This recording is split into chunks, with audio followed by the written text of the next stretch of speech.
محترم سامعین و سامعات، آپ سن رہے ہیں تاریخ اسلام۔ ماقبل میں عرب کی مختلف حالتوں کو ذکر کرنے کے ساتھ دیگر ممالک کی حالتوں کو ذکر کرنے کا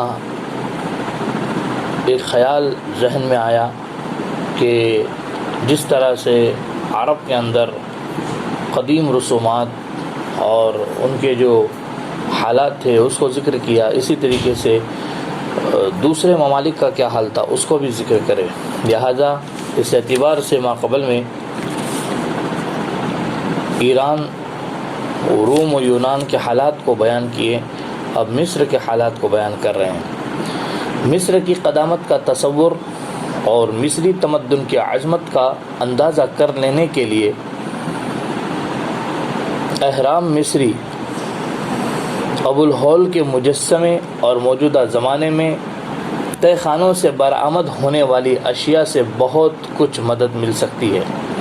مصر چونکہ ایک زرعی ملک ہے، لہذا قدیم مصریوں کی طاقت جب ذرا کمزور ہوئی تو بیرونی ممالک اور بیرونی اقوام کے حملوں کی آماں جگہ بن گیا۔ مصر پر ایرانیوں، یونانیوں اور رومیوں نے بار بار حملے کیے اور بہت دنوں تک قابض و متصرف رہے۔ قیاس چاہتا ہے کہ ان حملہ آوروں کی تہذیب و تمدن نے بھی مصر پر اپنا اثر ڈالا ہوگا، اور مصریوں کی تہذیب نے ضرور ترقی کی ہوگی۔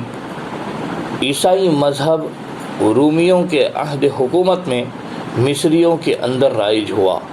مصر کی آبادی کا ایک معقول حصہ عیسائی مذہب قبول کر چکا تھا، مگر اسلام کے مصر میں داخل ہونے سے پہلے مصر کی حالت نہایت پست اور ہر اعتبار سے بے حد ذلیل ہو چکی تھی۔ عیسائیت کی حالت مصر میں بت پرستی سے زیادہ بہتر نہ تھی۔ بت پرست مصریوں میں تمام و معائب موجود تھے جو کسی ذلیل سے ذلیل بت پرست قوم میں ہو سکتے ہیں۔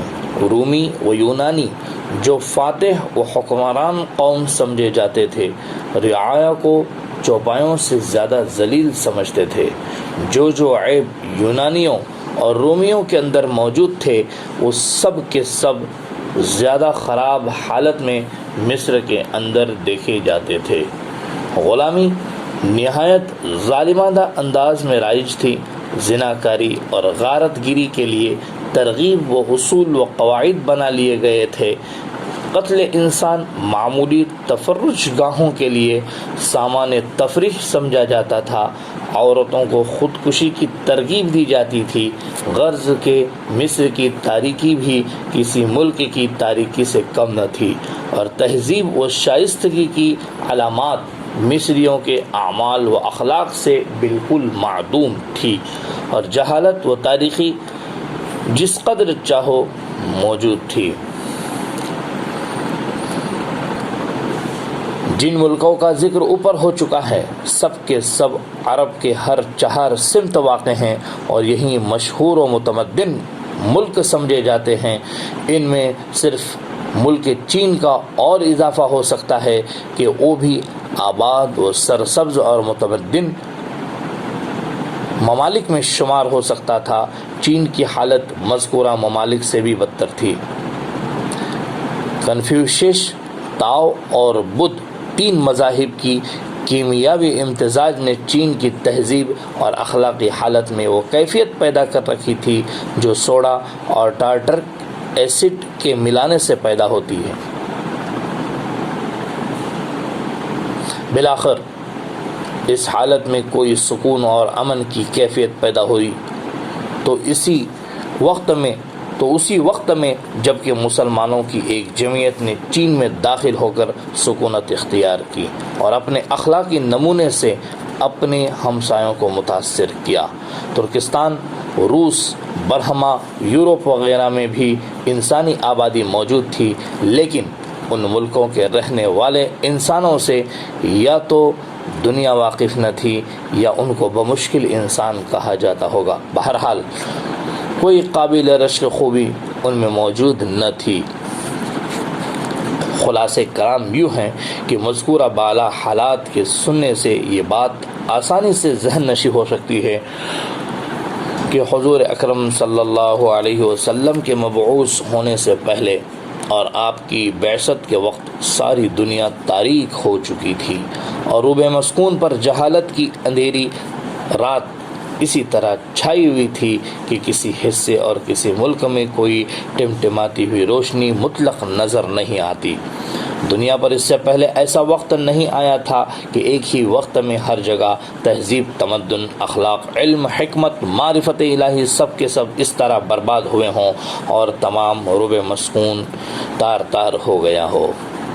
ہر ملک میں اللہ تعالیٰ کے مرسل اور ہادی و رہنما آتے رہیں اور یکے بعد دیگرے روشنی اور تاریکی کے دورے رات اور دن کی طرح نمودار ہوتے رہیں، لیکن چونکہ اب تمام ملکوں یعنی دنیا کے لیے ایک ہی ہادی برحق مبعوث ہونے والا تھا، لہذا اللہ تعالیٰ نے تمام ہادیوں اور ہر ملک کے رہبروں کی لائی ہوئی تعلیمات کے زمانے کو ایک ہی مقررہ وقت میں ختم کر کے ہر ملک اور دنیا کے ہر حصے میں نئے ہادی اور نئے ہدایت نامے کی ضرورت کو پیدا کر دیا تھا، اور ساری کی ساری دنیا ایک زباں ہو کر زبان حال سے کسی ہادی اور ہدایت کی خواہش کا اظہار کر رہی تھی۔ چنانچہ اللہ تعالی نے اس کامل ہادی اور ختم الرسل کی بعثت اور پیدائش کے لیے ملک عرب کا انتخاب کیا۔ عروب مسکون کی اس تاریک شب کے ختم کرنے کے لیے مکہ مکرمہ سے آفتاب رسالت طلوع ہوا اور اس نے طلوع ہو کر تمام دنیا کو اپنی نورانی شعاعوں سے منور کر دیا۔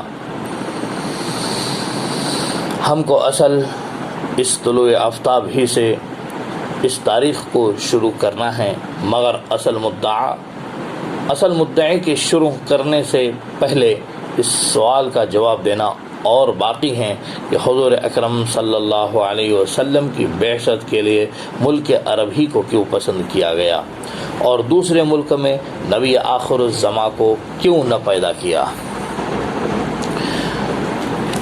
اس سوال کا سب سے زبردست، نہایت معقول اور مسکت جواب یہ ہے کہ نبی آخر الزماں صلی اللہ علیہ وسلم خواہ کسی ملک میں پیدا ہو، ہر حالت میں یہی اعتراض ہو سکتا ہے، کیونکہ بہرحال وہ کسی ایک ہی ملک میں ہوگا اور دوسرے ممالک اس کی پیدائش و وجود سے محروم رہیں گے۔ بس جبکہ یہ صورت بہرحال شدنی ہے تو معترض کے لیے اعتراض کا کوئی حق باقی نہیں۔ دوسرا جواب یہ ہے کہ دنیا کے دوسرے تمام مشہور و ممالک کسی نہ کسی قدیم زمانے میں ایک مرتبہ ضرور ترقی یافتہ اور عروج کی حالت میں رہ چکے تھے۔ ان کی تہذیب، تمدن، اخلاق، علوم وغیرہ ایسی حالت کو دیکھ چکے تھے کہ لوگوں کے سامنے انہوں نے انا و لا غیری کا دعویٰ بھی کیا تھا۔ نیز ہر ملک کو دوسرے ملک کا حاکم یا محکم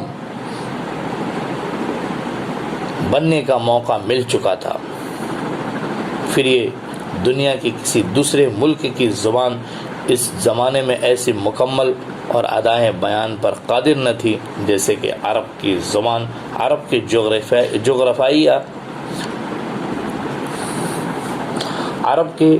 جغرافیائی حالات اور باشندوں کی بے شغلی کے سبب مکمل ہو چکی تھی۔